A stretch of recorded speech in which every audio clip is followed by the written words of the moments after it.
مرحبا. بالنسبة لأهم الأخبار التي تصدرت اليوم الصحف الهولندية وأهم ما جاء فيها، سيتوصل المواطنين في جميع المدن الهولندية خلال الأيام القادمة بكتيب صغير يسمى كتاب الإرشادات في حالة الطوارئ، ويتضمن هذا الكتيب الصغير ماذا يجب فعله، يعني ماذا يجب على المواطن الهولندي فعله في حالة الطوارئ أو الكوارث الطبيعية، مثل انقطاع الماء، انقطاع الكهرباء، أو انقطاع الإنترنت، أو في حالات أخرى لا قدر الله اندلاع الحرب.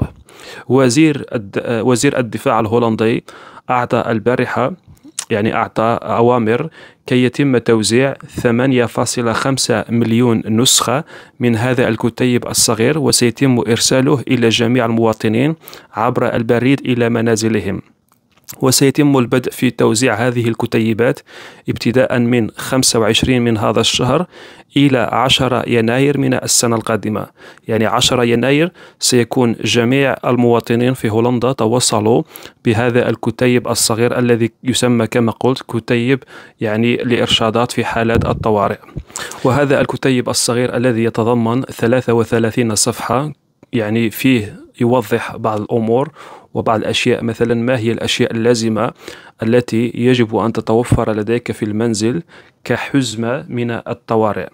مثلا أن يكون لديك أكل كافي لمدة 3 أيام على الأقل، ويفضل أن تكون لديك مأكولات معلبة أو معجنات يكون تاريخ الصلاحية يعني طويل الأمد. يعني ينصح أن يكون لديك بعض الأكل، يعني تاريخ الصلاحية أو تاريخ انتهاء الصلاحية يكون بعيد الأمد. وأيضا ينصح أن يكون لديك كمية كافية للماء لمدة 3 أيام، مثلا 3 لتر لكل شخص يوميا. وأيضا بعض المواد الضرورية مثل الشموع، البطارية، الراديو، وأيضا بعض الأدوية الأساسية.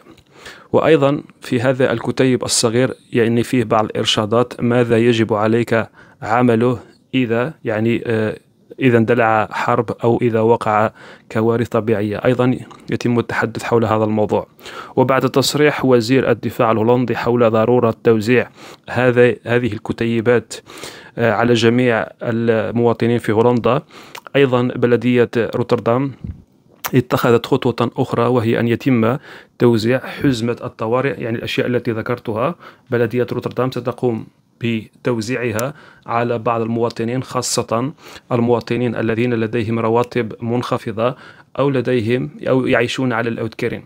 يعني بلدية روتردام من خلال بنك الطعام من هناك سيتم توزيع هذه الحزم، يعني مكتملة، ويستطيع الشخص أن يحتفظ بها في المنزل.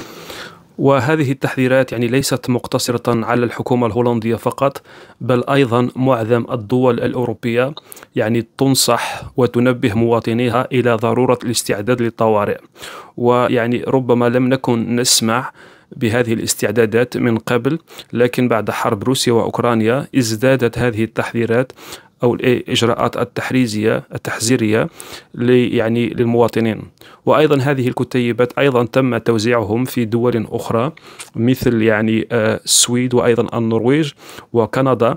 أيضا الحكومات هناك قامت بتوزيع هذا الكتيب على مواطنيهم كي يقوموا بقراءته ويعرفوا ماذا يجب عليهم فعله إذا وقع شيء أو حصل شيء، وما هي الأشياء اللازمة التي لا بد أن تكون لديك متوفرة دائما في المنزل.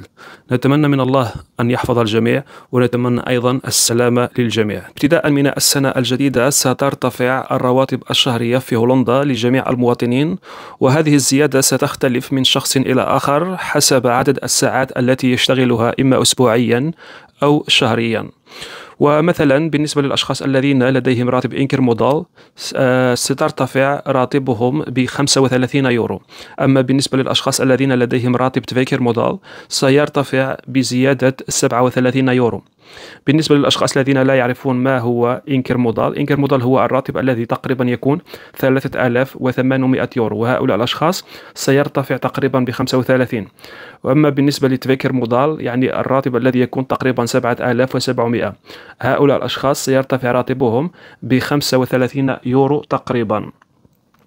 أما بالنسبة للأشخاص الذين يشتغلون 20 ساعة أسبوعيا سيرتفع أيضا راتبهم تقريبا ب14 يورو. أما بالنسبة للأشخاص الذين يشتغلون 36 ساعة أسبوعيا سيرتفع راتبهم بتقريبا 13 يورو، أي سيصبح الراتب الشهري الإجمالي الصافي 2146. أما بالنسبة للأشخاص الذين يشتغلون 40 ساعة أسبوعيا سترتفع أيضا رواتبهم بحوالي 20 يورو، ليصبح الراتب الصافي الشهري حوالي 2311 يورو. يعني هذه هي الزيادة التي سيلاحظها المواطنين ابتداء من شهر يناير من سنة 2026. لننتقل إلى خبر آخر. أعلنت الشرطة الهولندية أنه مساء يوم الاثنين تلقت عدة بلاغات عن ظهور طائرات بدون طيار يعني درون فوق منطقة في ميناء في ترنوزا، يعني منطقة ترنوزا بمقاطعة زيلاند. يعني يتواجد هناك ميناء، وفوق الميناء شهدت هذه الدرونات بين الساعة 7 و8 مساء، ما أثار كثير من القلق بسبب حساسية المنطقة. ورغم سرعة تحرك الشرطة إلى المكان لم يتم تحديد هوية الشخص أو الجهة التي تحكمت بهذه الطائرات بدون طيار، ولا يزال مصدرها ونواياها مجهولين تماما. وقالت الشرطة في تصريحها يعني لا نعرف من أين جاءت هذه الطائرات، يمكن أن يكون يعني أمور مختلفة وراء ذلك السبب. منطقة ميناء في ترنوزا هي منطقة حساسة جدا، والطيران فوقها دون إذن قد يشكل خطرا على حركة السفن والأمن البحري والمنشآت الصناعية. وخلال الفترة الأخيرة تم رصد عدة طائرات درون مجهولة في هذه المناطق، يعني وأيضا مناطق مختلفة من هولندا، ما زاد مخاوفا أمنية. الشرطة بدأت تحقيقا رسميا لتحديد مصدر هذه الطائرات الدرون كي يتم يعني إجراءات أو سيتم اتخاذ إجراءات قانونية، لأن الطيران في هذه المنطقة يعتبر محظورا.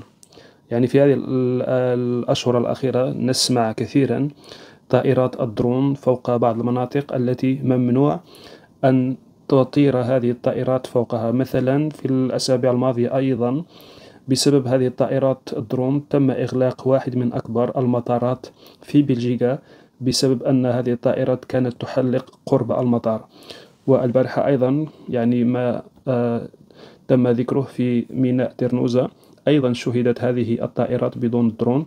وكما قلت يعني هذه المنطقة حساسة، فيها بواخر وفيها أيضا عدة أمور ممكن أن تتأثر أو تتسبب في تعطيل كبير لحركة السفن بسبب هذه الطائرات درون. يعني الشرطة لا تعرف من هو الشخص أو الأشخاص الذين يقومون بتسيير هذه الطائرات الدرون في هذه المناطق بالتحديد المحظورة. هذه هي أهم الأخبار التي تصدرت اليوم الصحف الهولندية. شكرا لكم على المشاهدة، والسلام عليكم.